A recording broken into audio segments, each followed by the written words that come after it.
Ethereum or Cardano? Which one of them is the best blockchain for you to stake with? Well, I guess if you look at only rewards, it would be simpler, right? Ethereum has slightly higher rewards than Cardano, so it would be a better option for you to go with, right? But it's not that simple. There are other things you should consider, like the locking period of your cryptocurrency. You should consider also if you hold custody of their crypto or not. And also in terms of the rewards, what is the compounding effect associated with these rewards?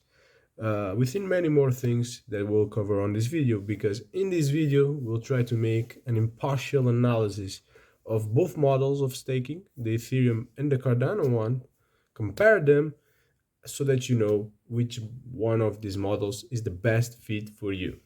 Okay. Also, from this video, you'll get a lot of variables you should consider whenever you're analyzing a staking opportunity, and that will be very good for you to compare projects that you can stake with and which one is the best, considering what you find more important. Okay. After all, the more information we have, the better decisions we can make, right?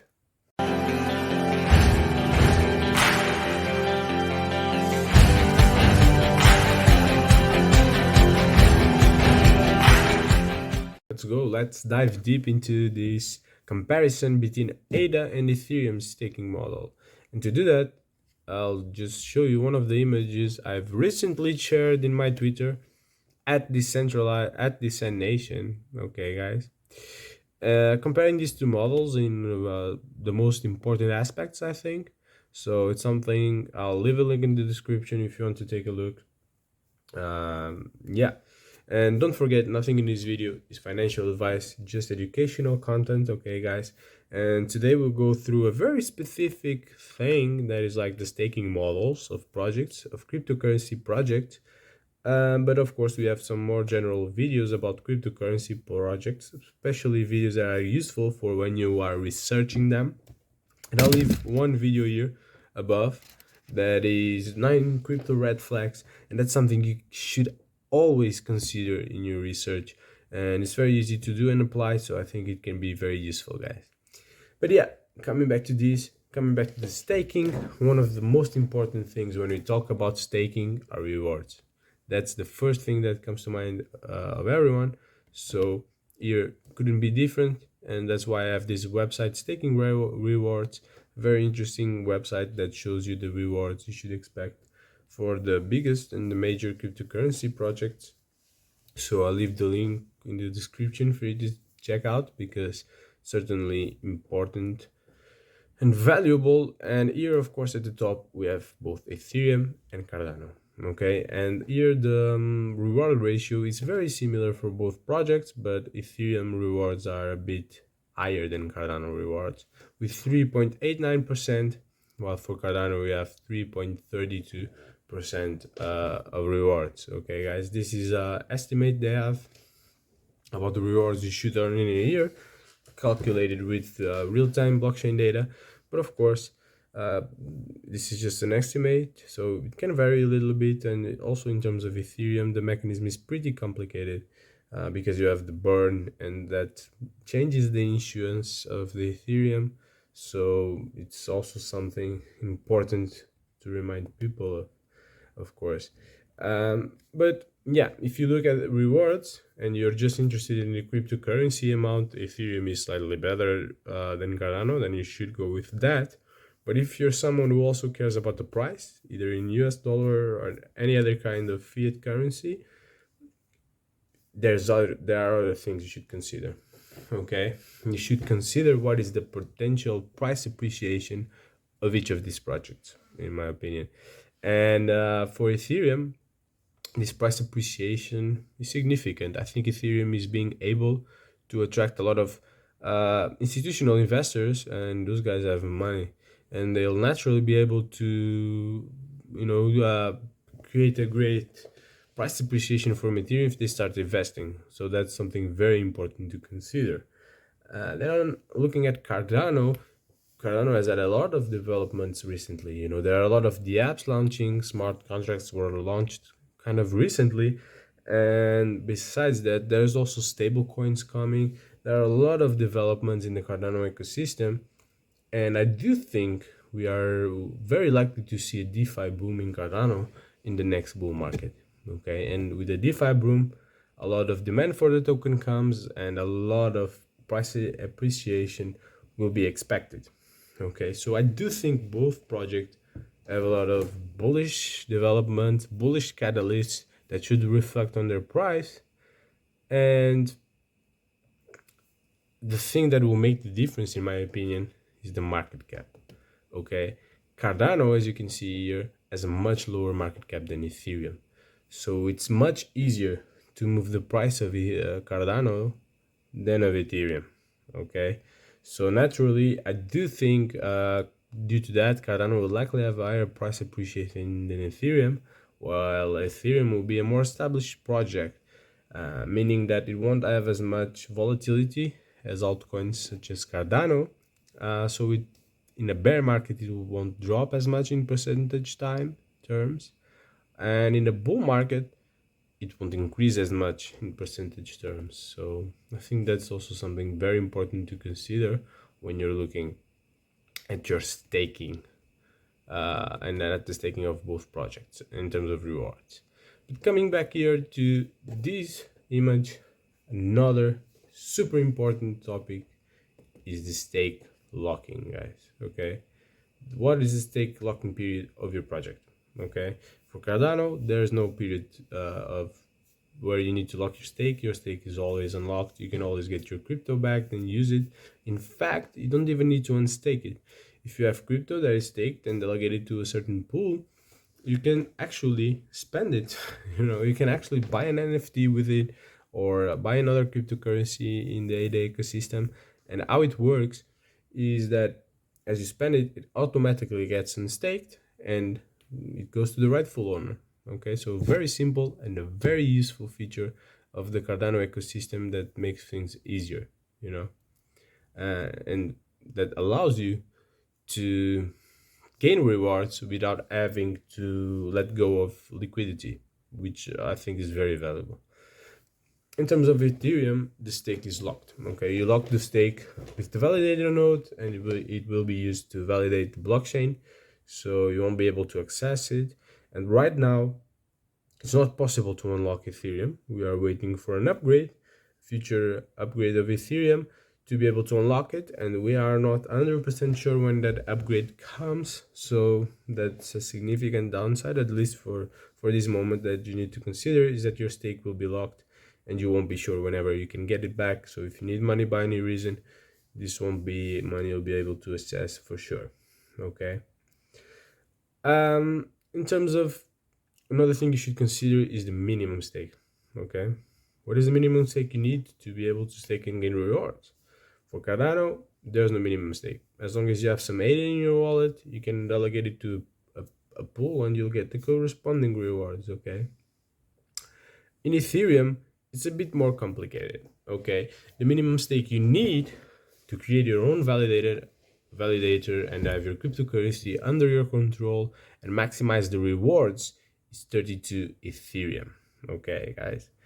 But of course, you don't need as much if you're willing to validate to stake with a third party that will stake it in your behalf. But of course, you need to let go of the control of your crypto, and they'll stake it in your name, which of course is a risk. But yeah, those are certainly downsides, especially when you look at the price of staking your own node. You right now at these prices that are lower than what Ethereum used to be, you need at least 38,000 to set up your own node. So that's a big amount when you consider that some countries don't make as much. Some countries are poor, and especially when you consider that this is money you need to have on the side, money you don't need, and money that's going to be locked there, and you don't know when exactly you will be able to get it back. So certainly a big commitment, and makes it a considerable barrier to entry. Okay, but of course, another thing we should also consider is third party. And one thing that is important to mention also in terms of locking stake is, although Ethereum, you cannot unlock your stake, as you can see, you can stake with a third-party provider. You just need to give control of your signing keys to the operator, and they'll operate the service, but of course in your behalf. But of course, you still need a decent amount of trust in this operator, because at the end of the day they'll have your crypto. But besides that, one very important thing to mention about Ethereum and the Ethereum ecosystem is, although the stake is locked and you cannot unlock it, you have some solutions, some projects that were created that allow you to have more liquidity for your staked assets. And this is a project like, for example, Lido Finance. Okay, where Lido Finance allows you to stake your ETH with them, and in return they'll give you a liquid form of your staked ETH, and you can trade that liquid form of staked ETH in the open markets and have some liquidity, which I think is very positive, even though you're staking with a third-party provider that is Lido Finance, and you don't have control over the real ETH. That is what matters at the end of the day. But it's still a very nice initiative. But of course, something you need to consider is the price. There are some price fluctuations also in terms of the stake ETH, and real ETH is not always the same. In fact, it's almost never the same, and the fluctuations sometimes are very significant. Right now, for example, Ethereum is at 1,200, and Lido stake ETH is at 1,166.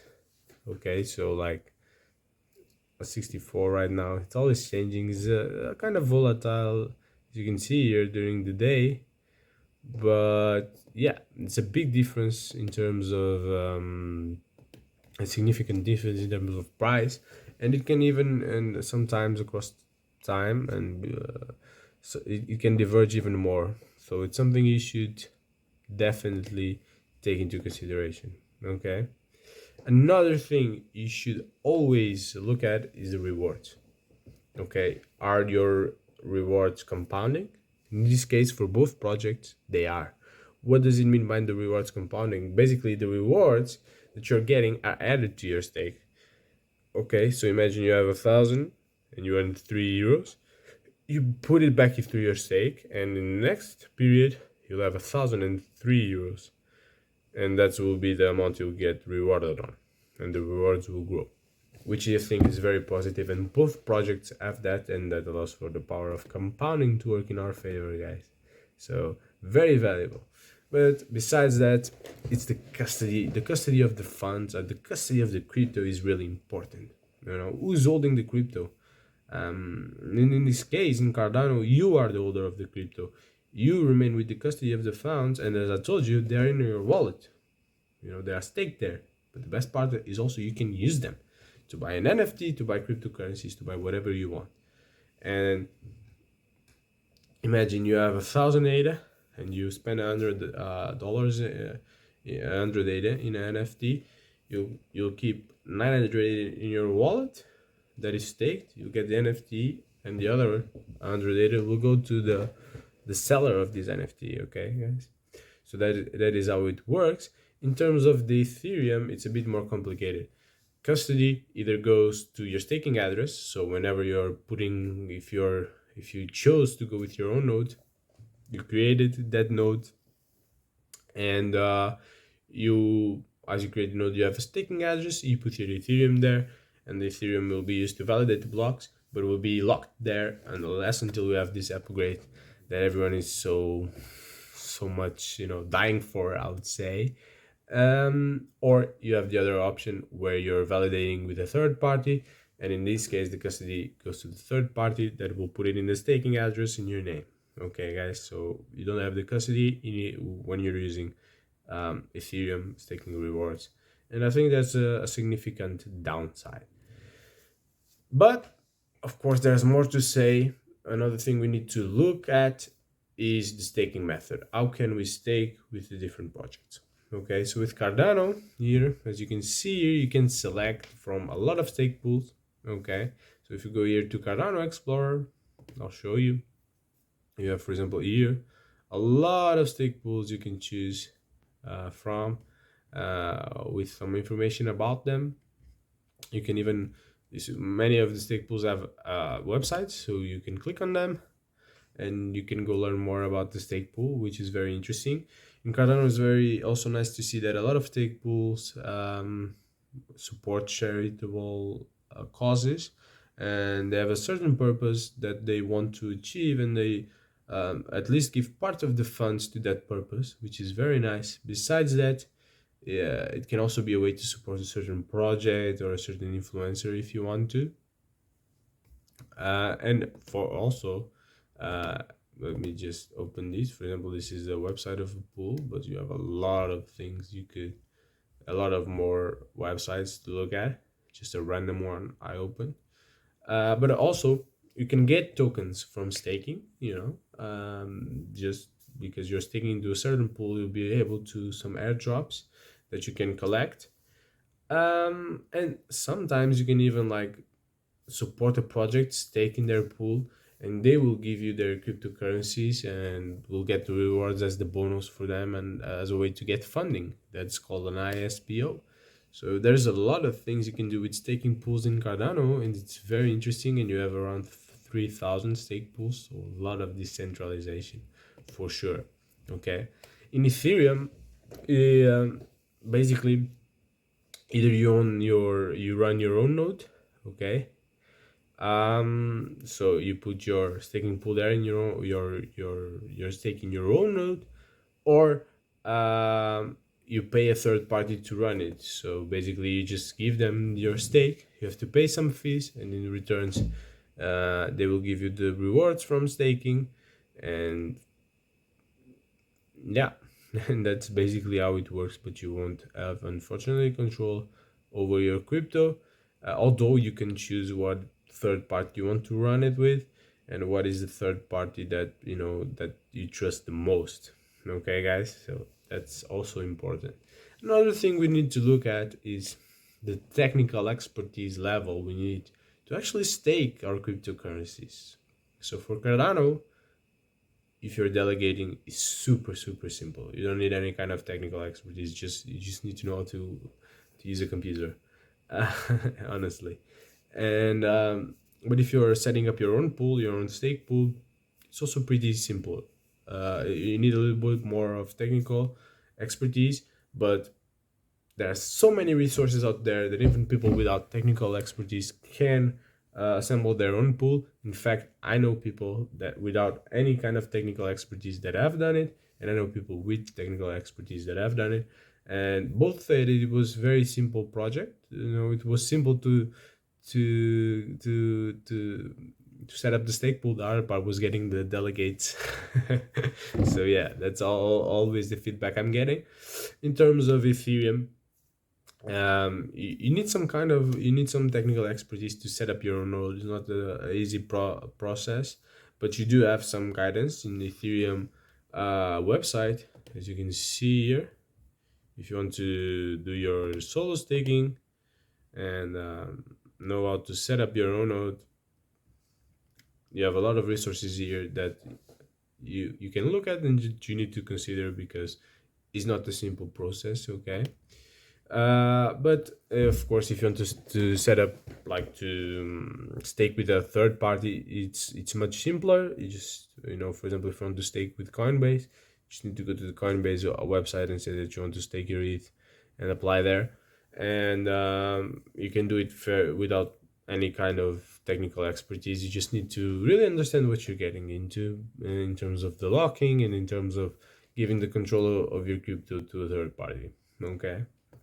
Another thing that's very common in cryptocurrency projects and in their consensus mechanism is slashing. Okay, slashing is when a node misbehaves or doesn't behave as it is supposed to. They can see part of their stake slashed. So they basically remove part or even the totality of their stake.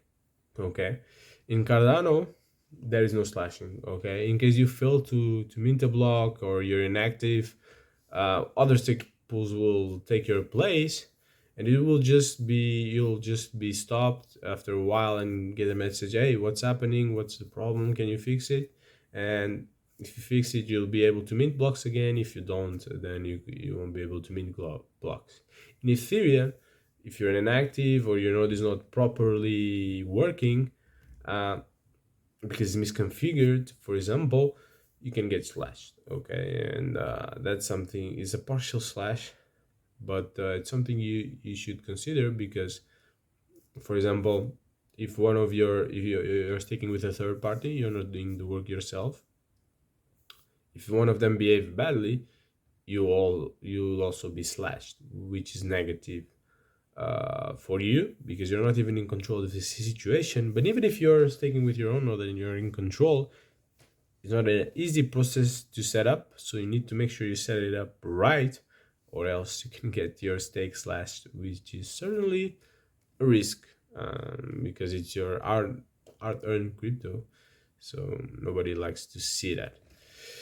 Also, in Cardano, you have, this is a kind of a specific characteristic to Cardano, but I think it's something interesting to consider in every blockchain, that is called automatic staking. So in Cardano, basically all the data that comes into your wallet, whether it was bought or sent by someone, it's automatically staked to the stake pool that you define. Okay, so as you can see here, automatically staked, and you'll be getting rewards on it, which is very positive. In Ethereum, that's not the case. Okay, so basically newly purchased ETH goes to your wallet. You know, if you receive a transfer, it goes to your wallet. But if you want, for example, if you have your own validator node and you want to get rewards on that ETH, you need to send that ETH you got to the staking address. Okay, and if you're not, and if you're using a third party, you need to ask the third party to send that ETH you got, send it to them, so they can send it to the proper staking address. Okay, guys, so it won't be automatically staked. You need to do something for that, and you need to pay transaction fees for that as well. Okay, and another thing to consider is like how much information and how much power do you need to give whenever you're using the staking mechanism of a given cryptocurrency. Okay, in Cardano, there's nothing you need to disclose, any key information, except for your, you have your staking address, but is there for the blockchain to see. And yeah, you don't need to reveal anything. The coins are in your wallet. You choose which pool you want to delegate. You can freely delegate to other pools without even paying a transaction fee. You just pay a transaction if you want to get to unstake your ADA for some reason. Okay, besides that you don't, which is very interesting.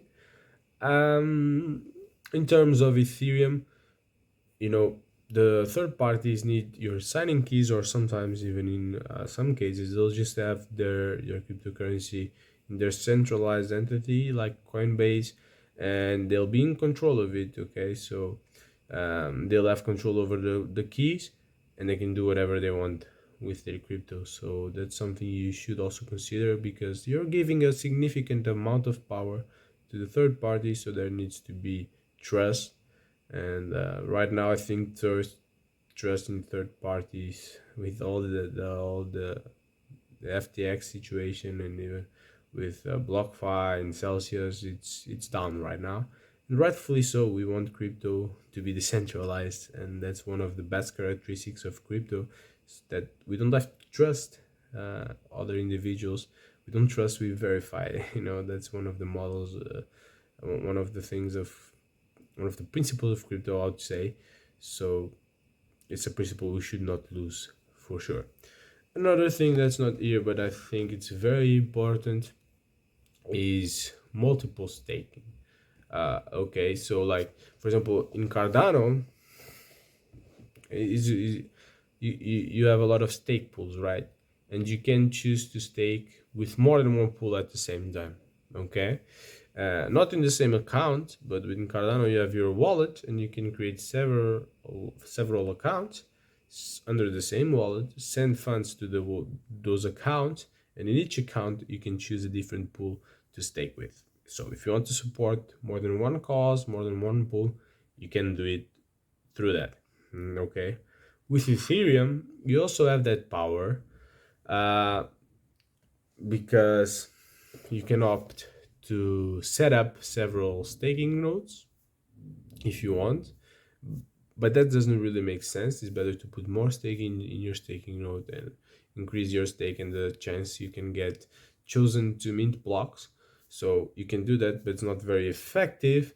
But of course, if you're opting to work with a third party, you also have the power to do that. You can choose which are the third parties you want to work with.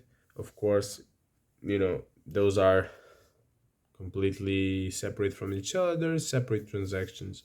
The entire process is separate. It is not one thing under the same umbrella. Okay. But yeah, guys, I hope this was useful, and I would love to know, what do you think? What is for you the best uh, model of staking? Is it Cardano? Is it Ethereum? Just drop your honest opinion in the comments, please. And if you enjoy these and you want these kind of videos, don't forget to subscribe and turn on the notification bell. Okay, guys. Um, I'll be glad to have your feedback here. Do your own research, and if there is any video you'd like to see in this channel, just drop it in the comment as well. Okay, guys, so stay safe, and I'll see you in the next video.